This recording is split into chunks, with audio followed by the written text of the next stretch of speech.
And it doesn't necessarily have to be a woman entrepreneur talking to Yes. another woman entrepreneur. It could be a male. So the idea of a male ally in this conversation or a male mentor is equally accommodated. So I think for us, that's really important. Access to capital is difficult always. It doesn't matter which gender you're from. No, it is specifically harder for women. It is specifically, I'll acknowledge that. But the reality is, you know, having access to that network is equally important. I think that's super important from the perspective of what someone like us can do to assist in the journey. Right. Mr. Ranjan, you know, you talked about several of the measures that you've undertaken, both for urban as well as women in the rural parts of the state.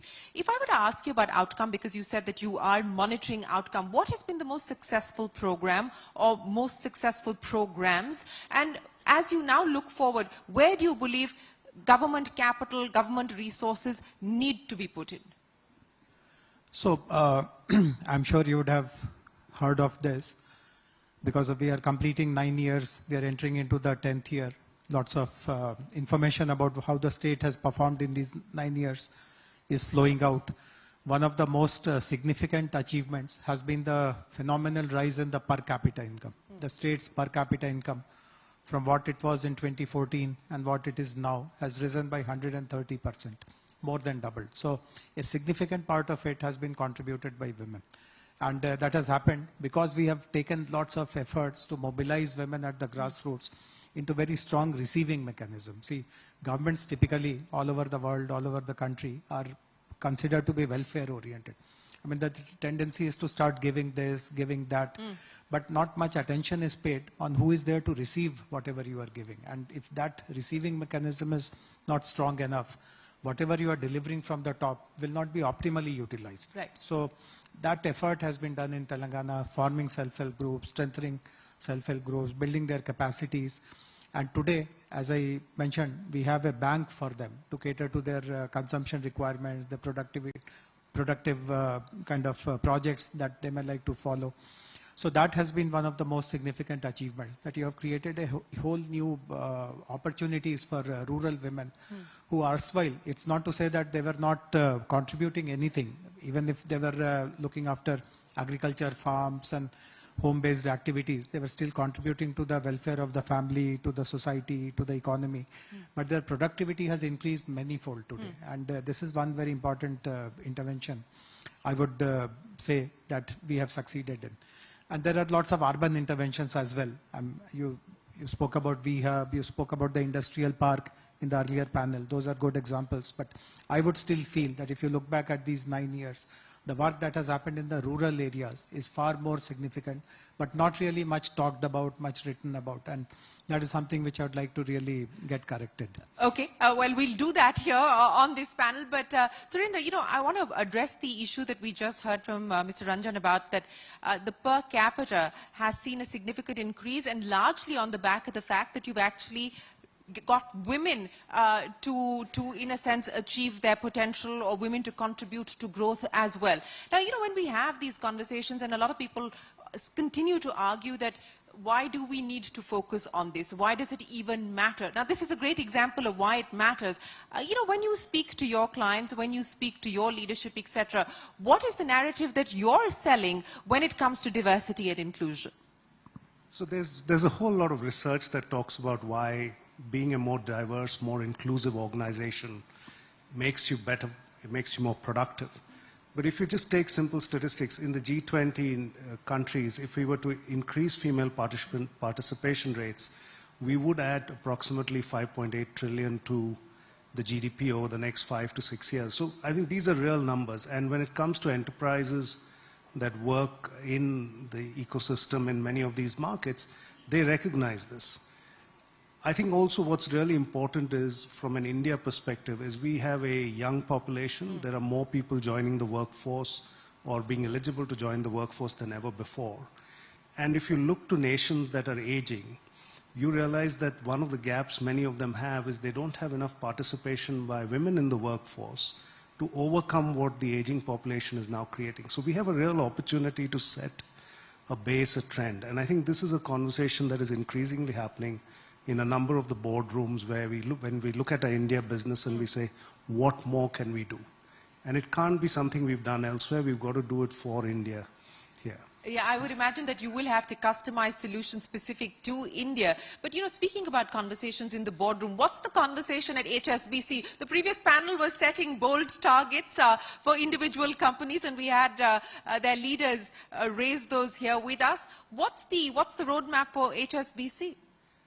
So look, we got to 30% in our senior leadership globally in 2020. We want to get to 35% by 2025, and we want to keep improving that till we get to the parity number. In Asia, we are closer to 39, but at a global level, we are currently at 33. So there's work being done, but I think ultimately it's not just about the senior leadership. One of the things we've recognized, for example, here in India is that women leave the workforce at a point in time in their career because they want to focus on family or they want to focus on other obligations that they may have, and then they look to come back. Now, certainly in banking in the past, there wasn't a career path back in. Now, the team has put together a program called Power to Her that brings that ability now to say, if you've taken a break and you want to come back, we want you to come back with us. How do we facilitate that? And I think it's these kind of interventions that have helped us continue to get towards that parity number. You know, Mr. Ranjan, Telangana is one of the states that has encouraged women, but also created, you know, space for women to operate and feel safe to operate, and it has amongst the largest working women population. Now, this is a problem, right? Safety, security, transportation, especially access to good quality public transportation, safe transportation. You know, what can the state do in terms of this kind of infrastructure to ensure that women find an enabling environment to be able to access work? But before that, can I also add a comment to this point which is being discussed on how do you increase representation of women in the boards and in executive leadership? So I appreciate the point which was made by the Deloitte Deepti in the earlier panel about increasing the pool of women. If the pool increases, then obviously it becomes easier to pick the best and the brightest amongst them and raise it to 50% or even more. And that is where I believe the government has a very important responsibility. And that's again something that we are doing pretty well in Telangana. So again, to share the interesting data point with you, Telangana today has the highest number of residential schools for girls per capita in the country. And the possibility of giving a very high quality education, motivating the students in those schools about proper career paths. And these are largely government or a mix? These are all government. These are all government. And also we have been very conscious of the fact that there are underprivileged families from the Dalit communities, from the minority communities whose educational track record is very low. I mean, their previous generations have never been to school. So these would be first generation learners. So if children are from that background, there is very little home support they get about their education. And the residential school becomes therefore the only place where they can be given proper mentoring, proper nurturing.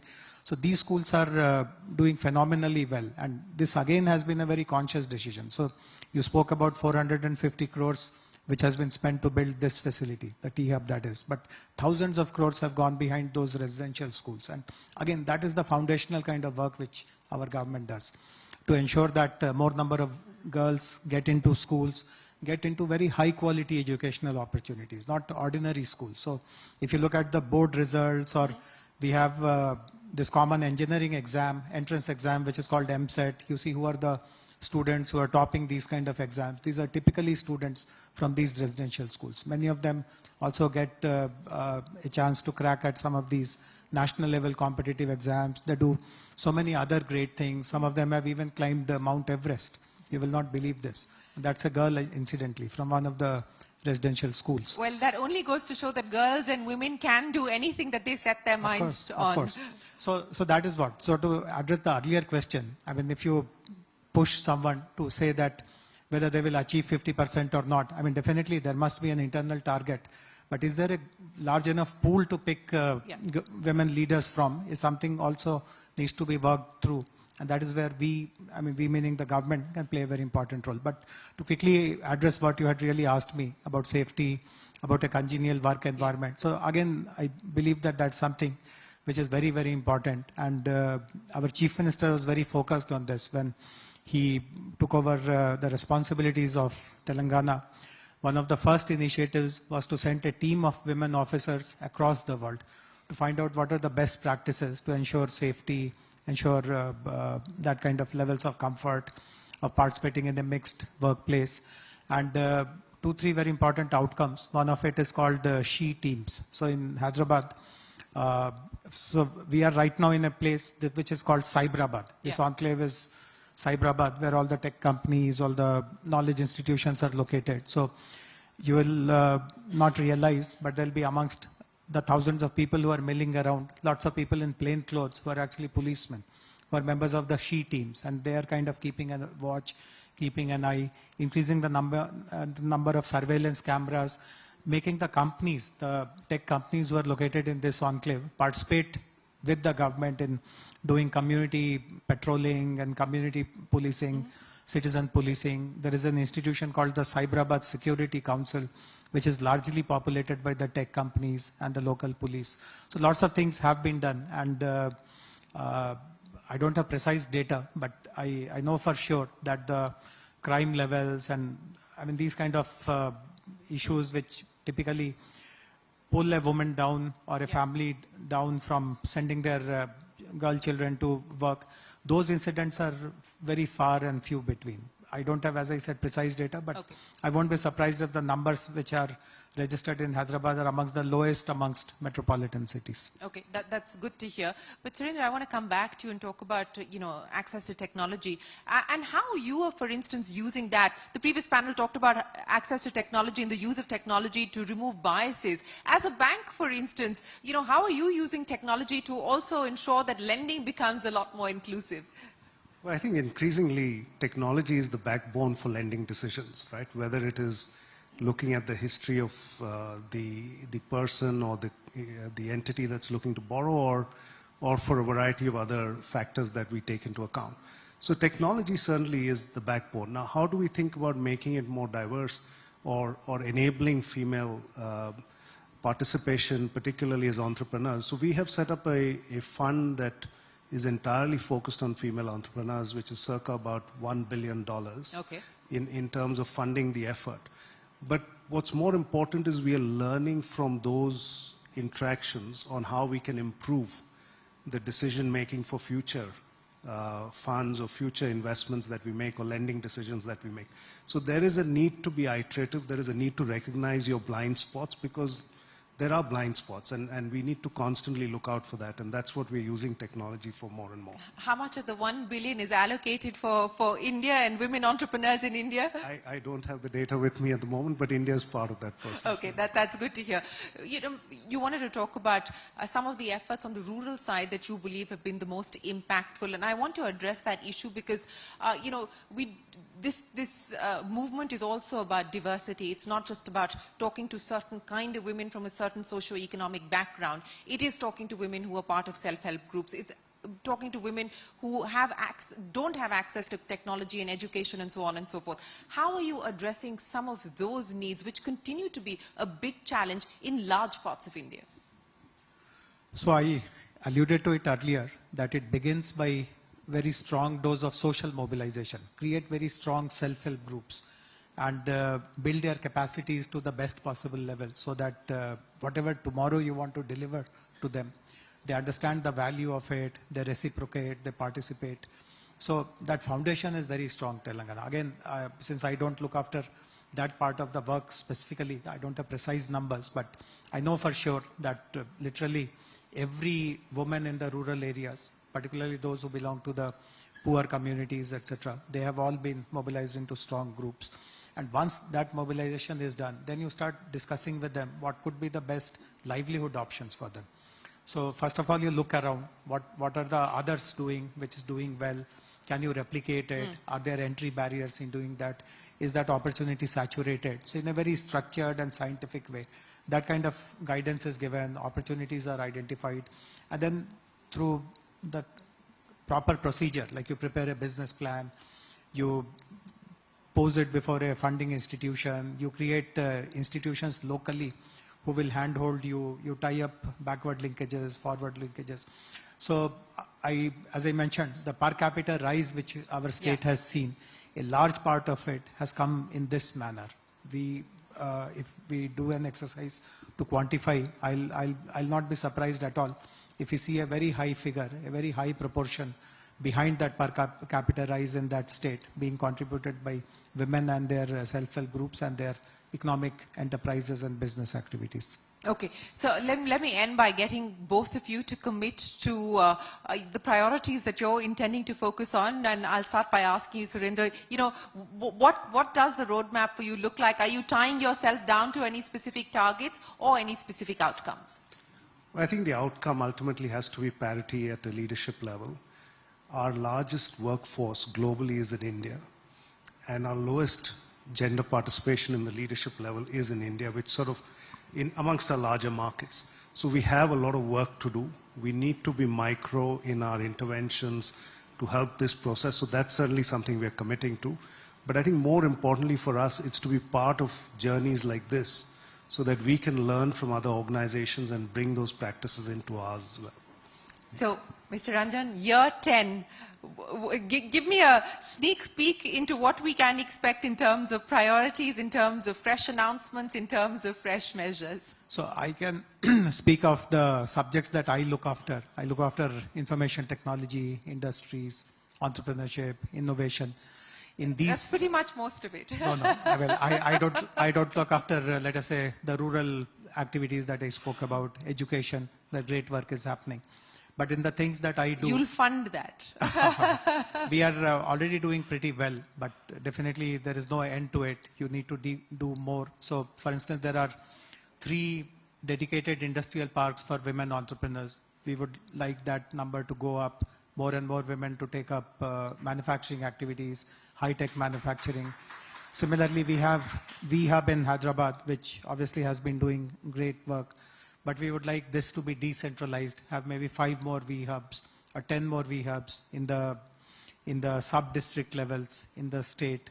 We right now have approximately 30% girls who complete their 12th grade who join a STEM course in the state. We would like that number to maybe double or even go beyond that. So these are all doable because, as I said, the first 10 years have been spent in laying down very strong foundation, doing that foundation work, which is very important.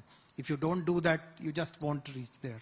So that has been done. It has given us very encouraging initial results, and we want to build upon it and do much more in the coming 10 years. Well, we look forward to the much more that you speak of. And thank you very much for joining us here this evening, for sharing with us what's happened in terms of impact so far, but more importantly, what you hope to achieve along the way. Surendra Rosha, thank you so much for joining us here this evening. We appreciate your time, and thank you for sharing your story and your journey here with us. Ladies and gentlemen, a big round of applause for Jayesh Ranjan and Surendra Rosha.